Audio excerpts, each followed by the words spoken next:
ठरलं तर मगचा आजचा भाग अगदी जबरदस्त आहे प्रेक्षकांनो.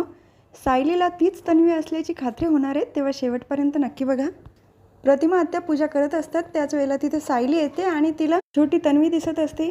आई, मला घंटी वाजवायची, माझ्याकडे दे ना. त्यानंतर शुभम करोती म्हणते, पूजा झाल्यानंतर धूप फिरवायचा असतो. सुमन काकू फिरवतात, तेव्हा सायली म्हणते, सुमन काकू मी फिरू सगळ्या घरामध्ये धूप? तर सुमन काकू सांगतात, अगं तू आत्ताच आली, दमलेली असशील ना, थांब मी फिरवते. तेव्हा हट्टाने सायली त्यांच्याकडनं धूप फिरवण्यासाठी मागून घेते. सुमन काकू प्रतिमात्यांना म्हणतात, वहिनी तुम्हाला आठवते तन्वीसुद्धा असंच हट्ट करून धूप फिरवायची. तर सायलीला धूप फिरवत असताना छोटी तन्वी दिसते धूप फिरवताना. तिच्या मागे मागे अख्ख्या घरामध्ये सायली पण फिरते. त्याच वेळेला तन्वीची ड्रॉइंग बुक खाली पडते. आज झाल्यामुळे सुमन काकू आणि प्रतिमात्या तिथे येतात. अगं एवढा धूर कसा झाला, तू बस बरं आधी इथे. सायली विचारते, प्रतिमात्या हे काय? तेव्हा प्रतिमा आत्या म्हणतात, अगं ही बुक तुला कुठे मिळाली? तन्वीची ड्रॉइंग बुक आहे ही. सायली म्हणते, माझा धक्का लागला ना तेव्हा खाली पडली ते. उघडून बघू यामध्ये काय आहे? तर प्रतिमा आत्या सांगतात, अगं विचारते काय, बघ ना. त्यामध्ये बरेच चित्र काढलेले असतात. शेवटचं चित्र फुलपाखराचं असतं. तेव्हा प्रतिमा आत्या सांगतात, हे चित्र तन्वीचं शेवटचं चित्र या घरातलं. आता पण कोणाच्या तरी आयुष्यामध्ये रंग भरत असेल माझी तन्वी, कुठे असेल ते. तर सायलीला ते चित्र बघितल्यासारखं वाटतं. तर दुसरीकडे अस्मिताची तयारी झालेली असते. तिला इंटरव्ह्यूसाठी उशीर होत असतो, पण ती विचार करते, कालच मॉम डॅड इतके ओरडले, स्मितला घरी सोडून बाहेर जायचं नाही, आणि आता मी जाऊ तरी कशी?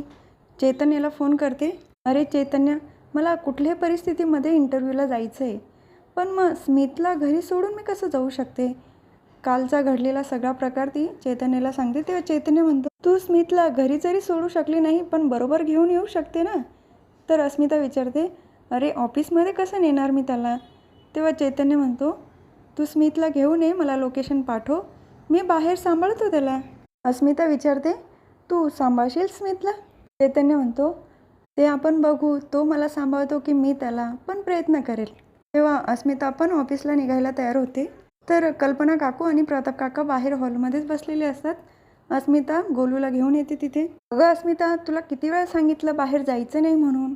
अस्मिता सांगते, अगं मम्मा, स्मितला थोडं बाहेर मोकळ्या हवेत फिरून आणते, लगेच येईल मी, जास्त वेळ नाही जाणार. तर कल्पना काकू सांगतात, नाही तू एकटी जाऊ नको, मी येते तुझ्यासोबत, थांब बरं. पण अस्मिता कुठे ऐकते, अगं मम्मा मी लगेच येणार आहे, इथे जवळच चालली आहे.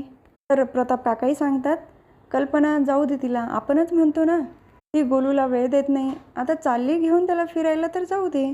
जा बाळा तू, पण जास्त लांब जाऊ नको आणि उन्हातनं पण जाऊ नको, सावलीमध्ये चल, आणि काही वाटलं तर मी ड्रायव्हर पाठवतो गाडी घेऊन, तसं मला कळव. त्यानंतर अस्मिता गोलूला घेऊन तिथून निघून जाते. तर आश्रमामध्ये मधुभाऊंना आणलेलं असतं आणि सिस्टर सांगतात, ही औषधं घेऊन या, मला सलाईनमधून द्यायची यांना. तेव्हा कुसुम पण ती फाईल घेऊन औषध आणण्यासाठी जाते. तर घरामध्ये सगळीच मुलं साफसफाई करत असतात. त्याच वेळेला तिथे अर्जुन सायली दोघं पण आहेत. सायलीला बघितल्यानंतर सगळीच मुलं धाव घेतात. तेव्हा अर्जुन म्हणतो, अरे हळूहळू सावकाश, बायको आता असं नाही चालणार. कुसुम पण आवाज देत असते, अरे मुलांनो, असं धक्का लावू नका ताईला. सायली म्हणते, एवढं चालतं मला. पण अर्जुन म्हणतो, बायको थांब, तू लगेच मध्ये जाऊ नको, कारण मध्ये कशी धूळ असेल ना, आधी आपण साफसफाई करून घेऊ, नंतर तू मध्ये जा. सायली म्हणते, मग मी काही उन्हामध्ये थांबायचं? अर्जुन सांगतो, त्याची सोय मी केली आहे. बाहेर छान टेंट तयार केलेला असतो आणि तिथे फळं ठेवलेली असतात, खाण्याचे पदार्थ, नारळ पाणी, फॅन पण असतो, म्हणजे कुठल्याही प्रकारची कमी नको पडायला सायलीला. अर्जुन तिथे घेऊन येतो सगळ्यांना. त्या आश्रमातल्या मुलांना तर खूपच आवडतं. आज आपल्या इथे पिकनिक आहे का, किती छान वाटतंय. सगळे उड्या मारत असतात. तेव्हा कुसुमताई म्हणते, हे सगळं अर्जुन सरांनी सायलीताईसाठी केलं आहे ना, मग तुम्ही काय माकड उड्या मारताय? चला बरं पटकन साफसफाई करायला मदत करा. तर सायली म्हणते, कुसुमताई इथे बसून मी बोर होईल ना, मी पण येते काहीतरी मदतीला. तेव्हा कुसुम म्हणते, अजिबात नाही, तू इथे आराम कर, आणि आता मुलं मोठी झाली आहे, करतात ते मदत मला. तर मुलांना मध्ये घेऊन जाते. तेव्हा सायली अर्जुनला सांगत असते, अहो आता मी इथे बसून बोर होईल ना. अर्जुन म्हणतो, तू बोर होणार नाही याची पण काळजी मी घेणार आहे, मी तुला एंटरटेनमेंट करेल. तर अर्जुन रिमझिम झरणारी बरसात या गाण्यावर डान्स करतो आणि सायलीला पण उठून डान्स करायला लावतो. परत बसवतो, नारळ पाणी देतो, फळं देतो, डान्स करताना या सगळ्या गोष्टी त्याच्या चालू असतात. त्यानंतर गाणं बंद होतं आणि अर्जुन विचारतो, कसं वाटलं? तेव्हा सायलीला तर खूप आवडलेलं असतं. मी छान एंटरटेनमेंट केलं हं, मला बोर झाल्यासारखं वाटलंच नाही. तर तिथे आश्रमातलीच मुलगी येते आणि सायली ताई, अर्जुन सर चला आता मध्ये. एकदम चकाचक सफाई झाली आहे. त्यानंतर अर्जुन सायली दोघंही मध्ये येतात. कुसुम पाणी आणि भाकर तुकडा ओवाळून तिच्यावरून टाकते. कुसुम ताई, एवढं सगळं कशाला करते तू? तेव्हा कुसुम म्हणते, माहेर वाशिनी तू. तेव्हा हे तर कौतुक झालंच पाहिजे ना. अर्जुनही म्हणतो, मज्जा आहे बाबा, 2-2 माहेर सायलीला. प्रतिमा आत्याचं घर एक आणि हे तर तिचं स्वतःचं माहेर. त्यानंतर सगळे मध्ये येतात. सायली खूप खुश असते. त्याच वेळेला किचनकडे जाणारी छोटी तन्वी दिसते. तिच्या मागे मागे सायली पण जाते. अर्जुनचं लक्ष जातं, सायली इकडे कुठे चालली? तेव्हा कुसुम म्हणते, आता सायली किचनमध्ये चालली असेल.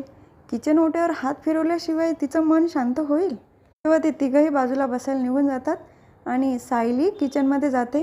तर समोरच्या भिंतीवर तेच चित्र काढलेलं असतं फुलपाखराचं. चित्र बघितल्यानंतर सायलीला विचार येतो की मी आजच तन्वीच्या ड्रॉइंग बुकमध्ये हे चित्र बघितलं आणि हे चित्र इथे भिंतीवर कसं? एवढ्यात तिथे कुसुम येते पाणी घेण्यासाठी. सायली, असं काय बघते? तूच काढलेलं चित्र असं पाहते की जसं काही पहिल्यांदाच बघते. सायली म्हणते, मी काढलं आहे? तेव्हा कुसुम सांगते, हो, मधुभाऊ सांगायचे जेव्हा तू लहान होती ना तेव्हा हे चित्र तूच काढलं. आणि मधुभाऊ प्रत्येकाला कोणी आलं ना त्याला सांगायचे, हे चित्र माझ्या साऊ बाळाने काढलं, साऊ बाळाने काढलं. तर सायलीला अजूनच धक्का बसतो. जे चित्र तन्वीने काढलं सेम तेच चित्र मी कसं काढलं इथे? म्हणजे माझ्या मनात जी शंका आहे ती खरी की काय? म्हणजे मीच तन्वी आहे? तर हा भाग इथेच संपतो. पुढील भागात बघायला मिळते सायलीला परत छोटी तन्वी दिसते. कोण आहेस तू?